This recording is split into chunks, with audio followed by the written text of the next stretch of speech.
Salam sejahtera rakan-rakan dan penonton dari Malaysia. Untuk edisi Asia kali ini, kami akan berbicara tentang saja dan puisi, iaitu salah satu komponen penting dalam budaya. Baru-baru ini, saya membaca deklamasi puisi Piala Yang Berhormat Senator Profesor Emeritus Datuk Seri Dr. Awang Sarian telah diadakan di University Sains Malaysia, USM. Pertandingan tersebut telah melibatkan penyertaan 37 orang pelajar institusi pengajian tinggi IPT dari kedua-dua negara. Antaranya, seramai 14 orang peserta bertanding bagi kategori China, manakala 23 orang pula bertanding bagi kategori Malaysia. Marilah kita bersama-sama menonton satu klip video untuk mendekati acara tersebut.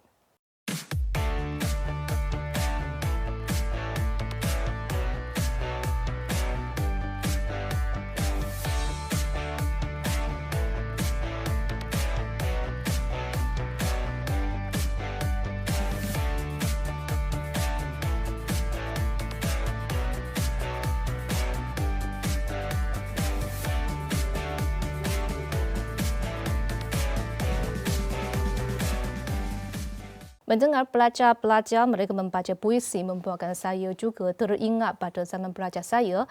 Ketika saya belajar bahasa Melayu juga banyak berpeluang mendekati budaya Melayu melalui puisi dan sajak. Sajak boleh dikatakan puisi dan sajak memainkan peranan yang penting dalam budaya Melayu, betul? Ya, saya rasa boleh dikatakan setiap orang yang belajar bahasa Melayu di China mesti pernah baca sajak dari Prof. Awang Sarian.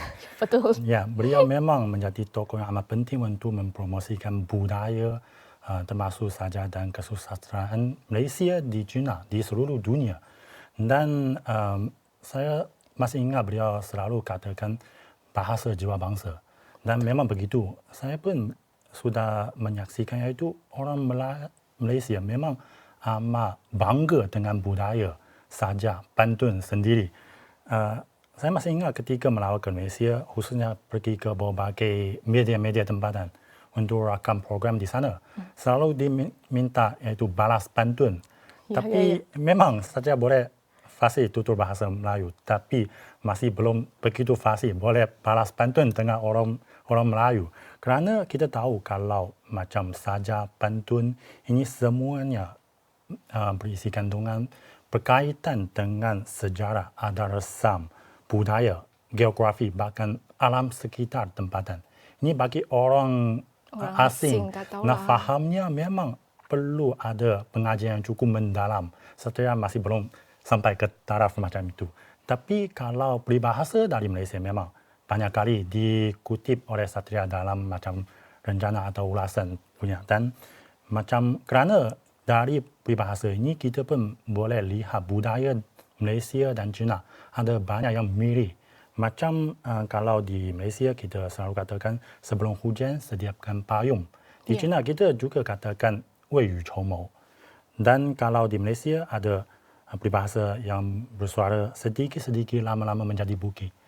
Kalau di China kita pun katakan bu ji kui bu wu yi zhi qian li.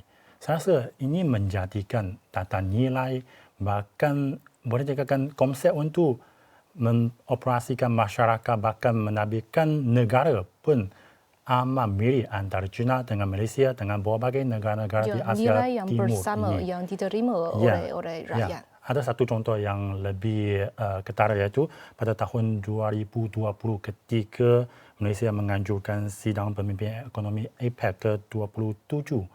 Presiden Xi sudah sampaikan ucapan dalam sidang tersebut dan memetik peribahasa dari Malaysia iaitu bukit sama didaki dan lurah sama didurungi. Ya, saya rasa ini sudah memperlihatkan memanglah peribahasa atau saja bahkan berbagai karya sastra ini semuanya merupakan khazanah budaya sejarah bagi setiap negara.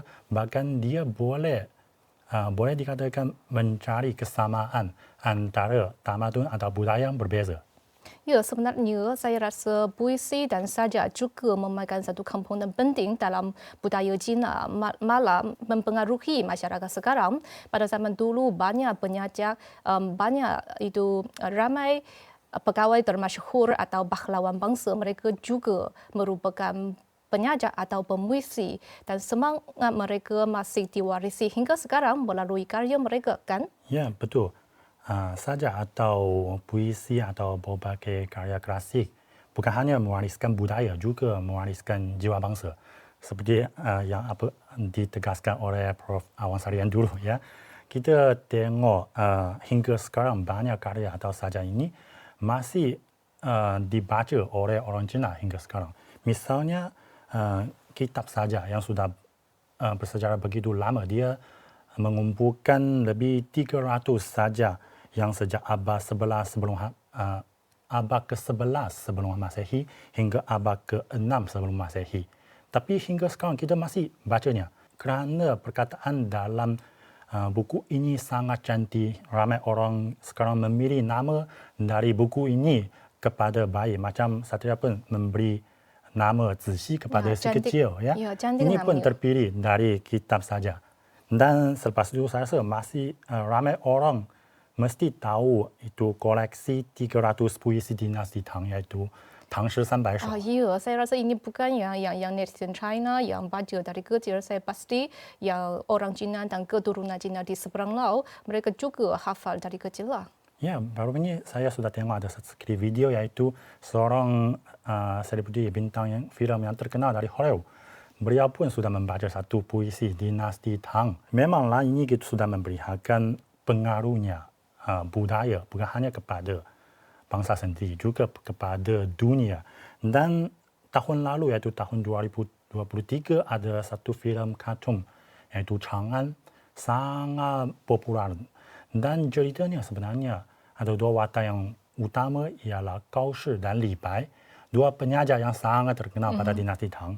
Dan mereka dengan kejayaan mereka sebenarnya sudah memperlihatkan perkembangan dinasti Tang sejak yang makmur, selepas itu mengalami pemberontakan, selepas itu juga baik pulih dari pemberontakan. Saya masih ingat dalam filem tersebut ada banyak macam kota Chang'an pun dihancurkan dalam perang, bahkan Huanghelou yang banyak tersentuh dalam filem tersebut akhirnya pun hancur dalam perang. Tapi filem itu memberitahu kepada kita iaitu kalau puisi masih diwariskan, buku masih diwariskan, jadi Chang'an akan sentiasa di sana. Huanghelou akan sentiasa di sana. Dan sentiasa berada di dalam hati rakyat. Ya, betul. Baru ini kita masih tahu ada semangat Wuhan, yaitu Huanghelou berada di Wuhan lah. Semangat masih diwariskan di Wuhan, bahkan di seluruh negara China. Ketika kita menghadapi wabak COVID-19 pada beberapa tahun yang lalu. Dan oleh itu saya rasa inilah pengaruh yang begitu penting. Bukan hanya mewariskan budaya, juga mewariskan semangat bangsa.